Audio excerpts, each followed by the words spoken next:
Hi everyone and welcome back. In this video, we're going to talk about documenting and reporting variables that affect therapy.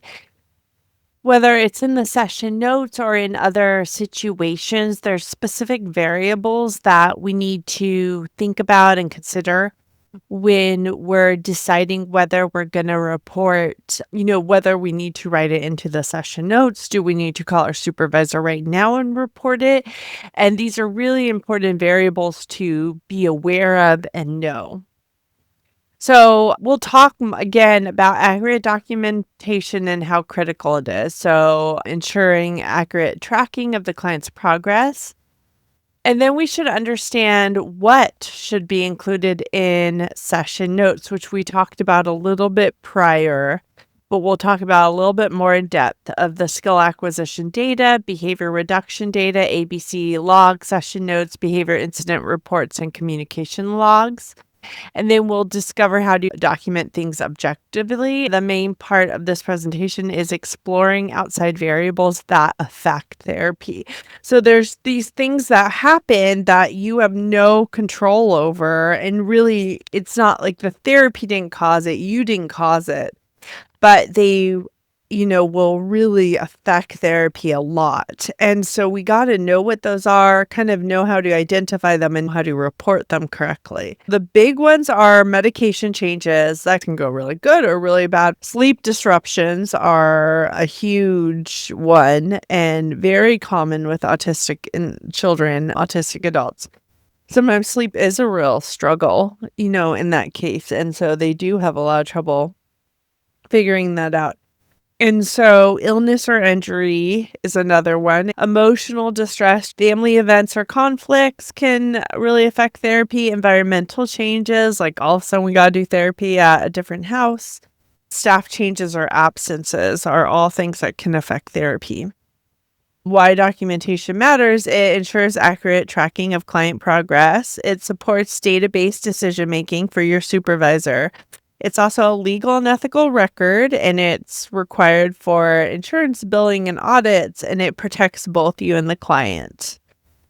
So, and then this is the type of documentation we might use again. You will report progress on your client's skill building programs. You'll track frequency or duration or some other measure of the target behaviors, the behaviors for reduction, as well as the behaviors for increase. You may participate in ABC log, documenting environmental factors and behavioral patterns. You're going to have to do daily notes and daily summaries. So summarize each therapy session and observation. You're going to do behavioral incident reports. So document significant behavioral events or crises. And then communication log. So record interactions with parents, schools, or other providers. Okay, so and then our characteristics of effective documentation. We have objective, based on facts, not opinions. They're clear, easy to read and understand. They're concise, so we don't have fluff or things that are unnecessary in them. They're timely, so we're going to do them really quick and immediate right after a session or right after the data is collected, and they're complete. You're not missing any relevant information. Okay, we'll do this again because it's so important. So what we're going to focus on is fact-based language, no subjective or opinion-based language. So things that are fact-based language are, any emotional states, any motivation, anything somebody tells you. Those are the main, not fact-based, subjective-based language. That's the main subjective-based language that people make a mistake with and utilize instead of objective language. So objective language is only what you see and hear, and then if you're going to report what others saw or heard, you're going to report it as this person reports and then write what they said. You got to be aware of other people giving you their thoughts on like an emotional state or an emotional of the learner's emotional state. So like this, oh, they're angry right now. So you'd never go with that. Oh, they're angry. You'd say sibling reports they're angry right now. You can report when someone told you an emotional state, but you should only report as fact what you see or hear. And here's why this is important in a legal context. I've definitely been in this situation more than once.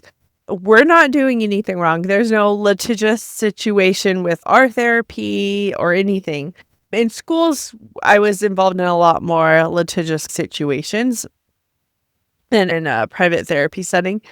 Parents were in a custody dispute over the learner, and the notes, the session notes, all that stuff is record that can be subpoenaed for custody hearings. I hear that's state by state. Some states they can, and some states they can't. The parents were trying to input things into the record that would make the other parent look a certain way so that they would win the dispute. Things like, oh, they never sleep at their dad's house. They're always so tired. He doesn't have a bedtime for them. Overall, no abuse. It's not like we had to report abuse, just small things. And it was clear they wanted that in the record so that they could use that once the whole case went to court. It's really sad. It's never going to help the person if this is what's going on in their family life, but it's things that we might have to deal with.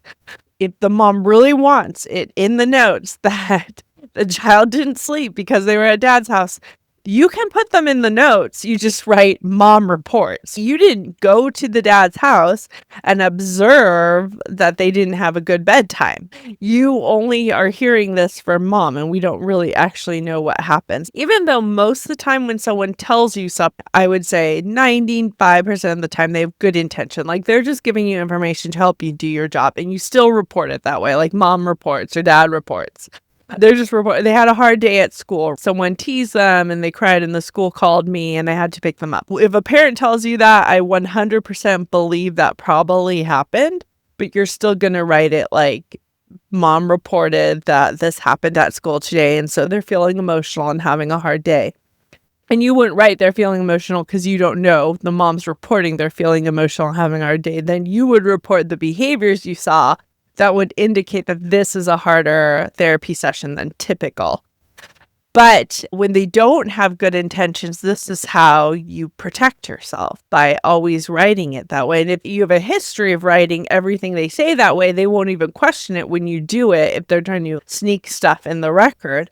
And that's okay for that to be subpoenaed and looked at in a custody case. It will be okay because it's very clear that it's like what the parents reporting all sorts of stuff in that whole custody case. The court's ready to deal with it. Hopefully the best outcome will come out of that for the kid. But then if you wrote that in a way that made it look like truth, they might weigh that heavier and things might not go the most fair. So keep that in mind. That's why objective language is so important. Okay, so your session notes, again, we're going to include the program's run and the client response to the program. You'll include any problem behavior if you observed it.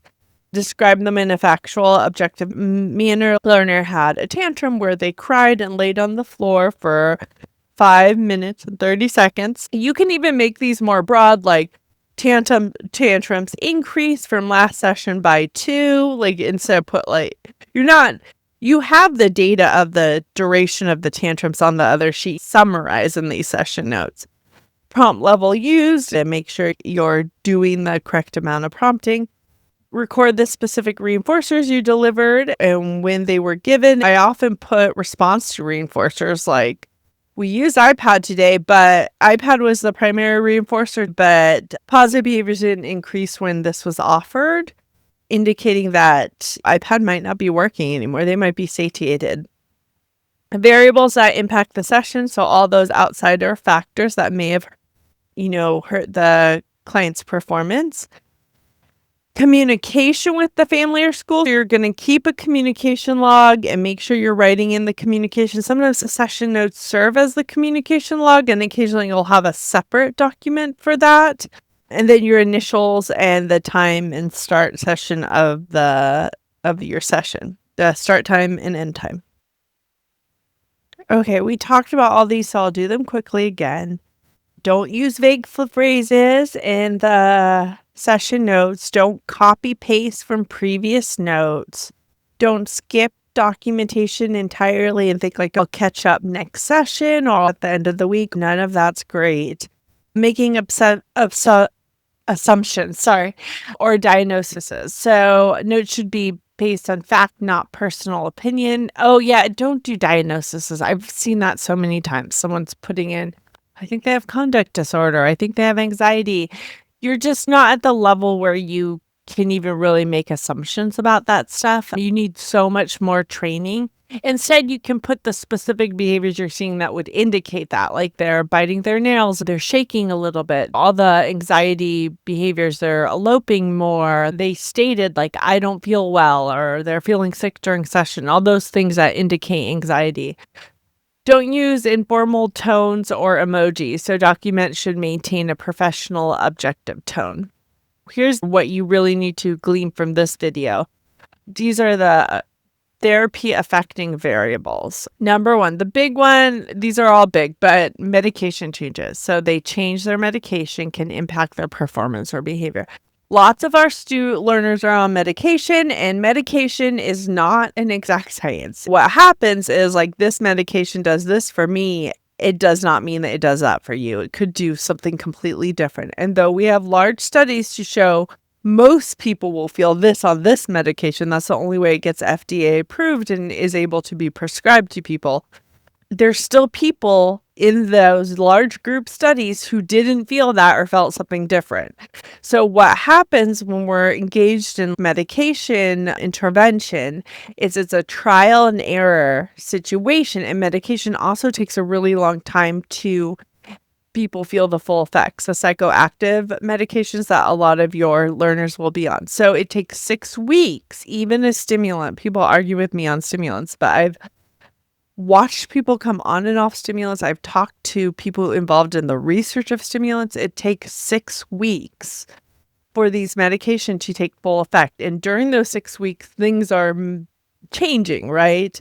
And then once they're at their 6 weeks, you have to wait maybe 3 weeks just to see what's this medication like for this person? Is it doing what we need it to do? And then if it's not, we got to take them off. And that takes 6 weeks to take them off the medication. And now we're trying another one. That's going to take 6 weeks. And all those in between periods of waiting for it to titrate up or down, anything could happen. It could affect them this way or that way. So there's lots of medication changes. If you have someone on psychoactive medication just starting, you should almost they have a good prescriber, whether that's their doctor or a psychiatrist, if there's a lot of trial and error, because it takes a lot to figure out what's perfect for the person. And then as they grow, if they're little, it changes.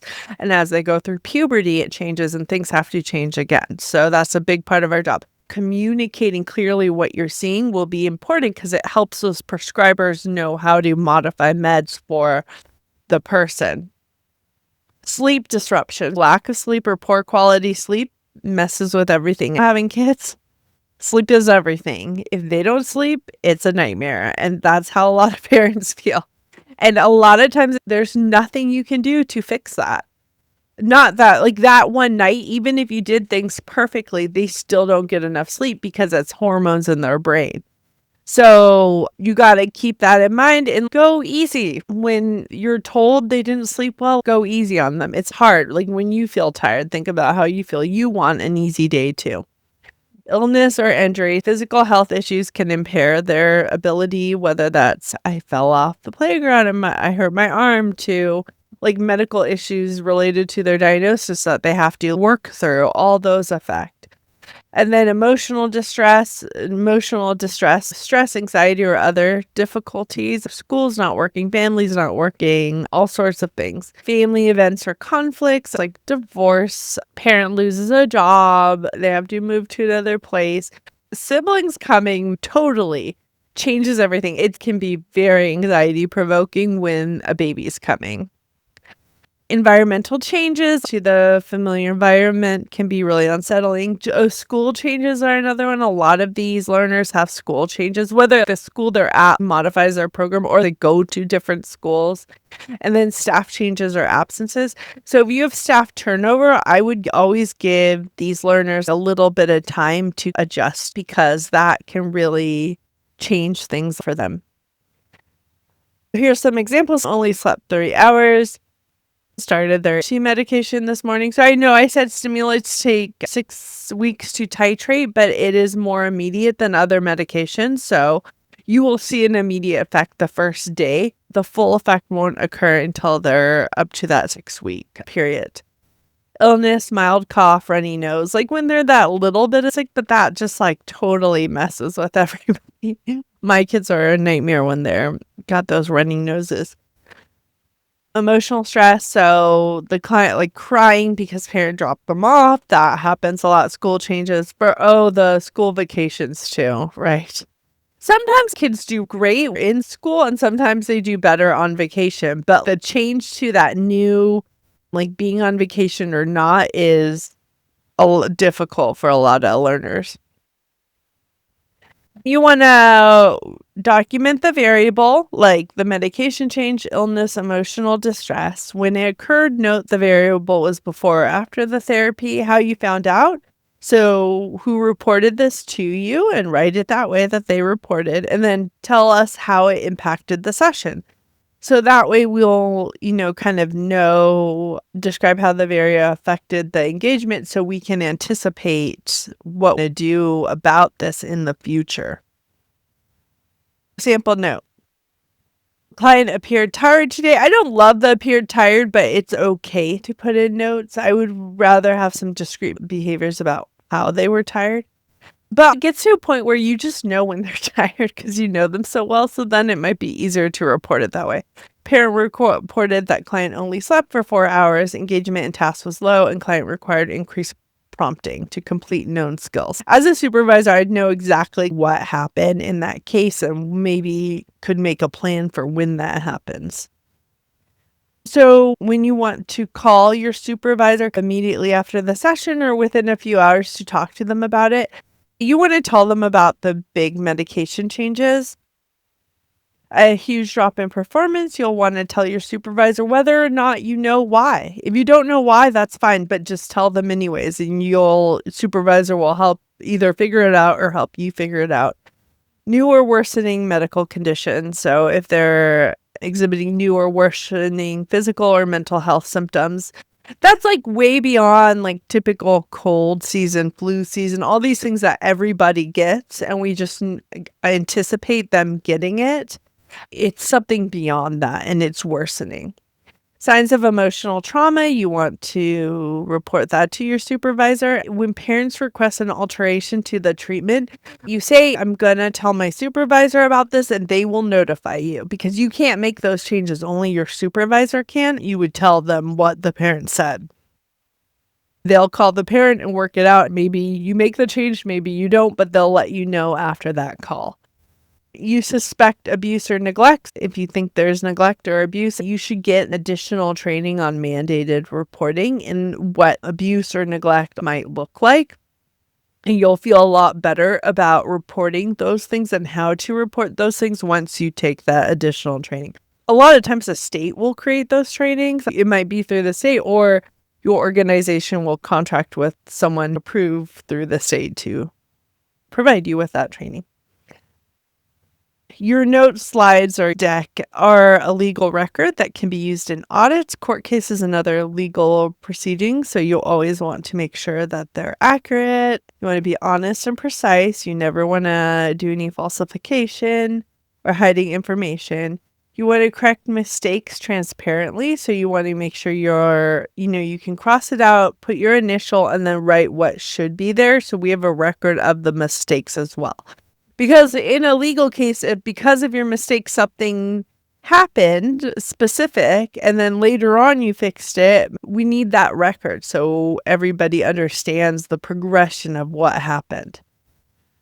Document all relevant events. I always say more is better than less. If you're not sure, Write it down and talk to your supervisor about it. Hey, should I be reporting that?